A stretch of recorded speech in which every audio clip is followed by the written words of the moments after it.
Of course, American Sign Language isn't universal. It wasn't even the first sign language used in America. So before American Sign Language was even thought of, there were two very different communities that developed their own sign language. The first being Plains Indian Sign Language. This dates back to the 1500s. The second, Martha's Vineyard Sign Language. This dates back to the 1700s. And to make it more interesting, both were developed for very different reasons. Let's get into it. Plains Indian Sign Language was developed by the indigenous tribes living in the Great Plains region of North America.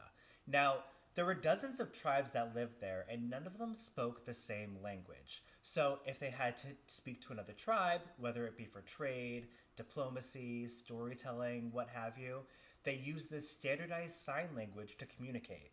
Indigenous communities value oral tradition. Because of this, it's very likely that Plains Indian Sign Language is over 500 years old. Let's move on to Martha's Vineyard. So in Martha's Vineyard, specifically the Chilmark region, they had this strange phenomenon where there was a lot of deaf people. Like 1 in 25 people were deaf. Because there were so many deaf people, everybody used Martha's Vineyard Sign Language. Yes, even the hearing people, especially the fishermen when they needed to communicate from boat to boat. Martha's Vineyard Sign Language isn't around today because it got gentrified out by American Sign Language, and the last native users of Martha's Vineyard Sign Language died out before the 1960s.